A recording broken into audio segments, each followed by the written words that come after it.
Hey, what's up guys, Dr. Moneybags here today with the first episode of my new series Stats of Clash, and today we're going to be reviewing the cannon. So the cannon is a single target ground only defense and has a range of 9 tiles. I'm going to throw up a visual here so you guys can see what I'm talking about.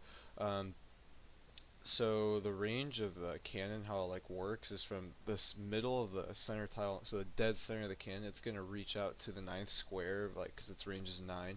So it's gonna reach out 9 squares, but it's gonna be toward the middle of that ninth square. So it's not gonna be at the edge of the ninth square. It's gonna be in the middle of that square. So it's actually in the middle of the squares, and here you can see that it reaches out to the cannon here to the that ninth square. It's dead center. So that's how it works. The range works for all the buildings in the game.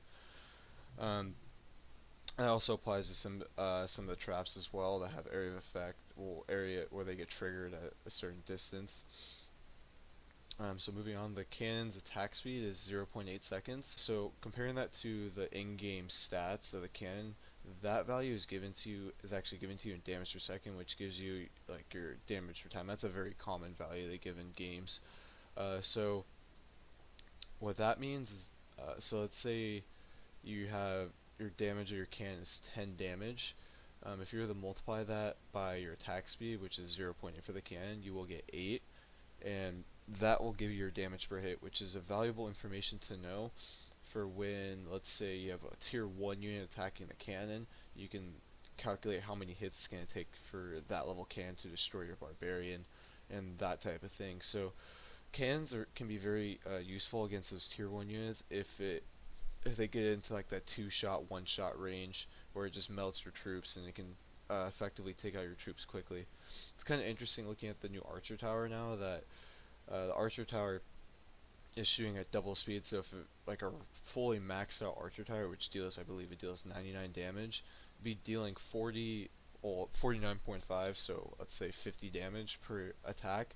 So if you're I think all the archers have under 50 HP, so that's going to one-shot every single archer very, very quickly. So every 0.5 seconds is going to destroy an archer, versus in the previous one, it would take him out every second because that's what the old attack speed was. So they sped it up to twice as fast. So that's going to be a good counter to Barch and stuff at the higher levels. I don't really know how much it's going to affect lower levels. I'll have to look more into that.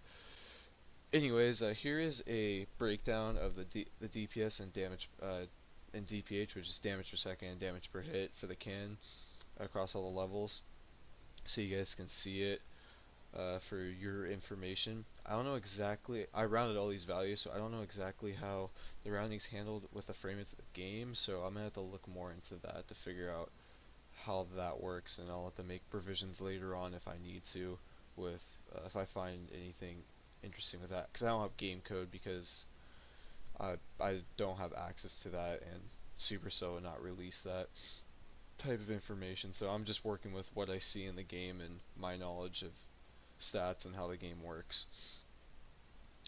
So moving on, so some notes. I'm gonna throw up some more graphs here. Sorry for all the graphs, guys, but it's kind of, I think they'll help you guys out so you can kind of visualize and see how this stuff all fits into the game.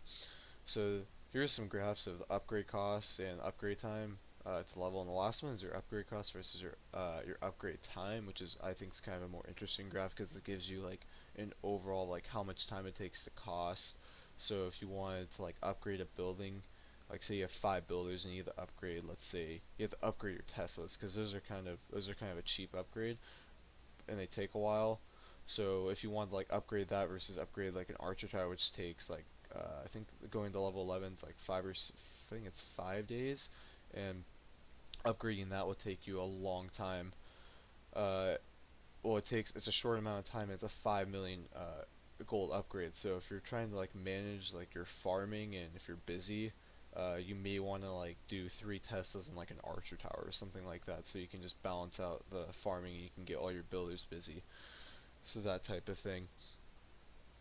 So for some notes on these that I personally know from in-game, that the upgrade time for the cannons is very short comparative to other buildings once you get to higher levels, because a lot of buildings, the max upgrade time is 14 days, so once you get to your higher level Teslas and stuff, it takes a long time to upgrade those. and they cost a lot. So it's best to so from what I'm trying to get to here is all this rambling. What I'm trying to get to is that the cannon is one of the quickest upgrades you're going to get in the game, and it's going to be one of the cheaper upgrades you're going to do once you get to higher levels. Alright, so the cannon is the first defense you're going to receive in the game, and as your town increases, you acquire more of them, and it allows you to upgrade to higher once you upgrade your town hall. So your town hall like allows you to upgrade your buildings higher, and then you acquire more of them when you upgrade your town hall. I believe the max is 6, and you get one extra. You get that town hall 10 once you get there. Um, so what does this all mean? I bet you guys are wondering what all these stats mean. I'm just kind of throwing a bunch of numbers and stuff here. So basically what this means is wrapping up all these statistics of the cannon is that it is in my opinion, it's a pretty strong ground. Well, it's a strong ground defense. Like it's a good defense because it's got high HP, so it takes a long time for units to take them out, so they'll get tied up a while on the cannons while your other defenses can dump on the units. But it has a great weakness against air troops because it can't attack air troops. So one of the things I'll recommend is you geometrically like organize your base. I'm a fan of geometric bases, and what I recommend is you alternate archer towers and cannons, so your arch towers can shoot, you can cover your cannons, and your cannons can just deal heavier damage to ground units and just focus on those, that type of thing. So cannons are good at what they're good at is they're good at picking off individual units and taking on units that have high HP 1v1 because they deal a lot of damage per second. They can like in some raids I've had raids where a can will just lock onto my king or queen and just destroy them, and I won't be able to like get to the town hall, or I won't be able to get to all the loot because it just locked onto me at the outside of its range. So cannons do a very good job of cleaning up those types of things. But if they get mobbed by a bunch of tier 1 units, it's GG. You don't really have too much of a chance against destroying uh, fending off that type of army with the cannon. So that's what it comes down to placing your defenses.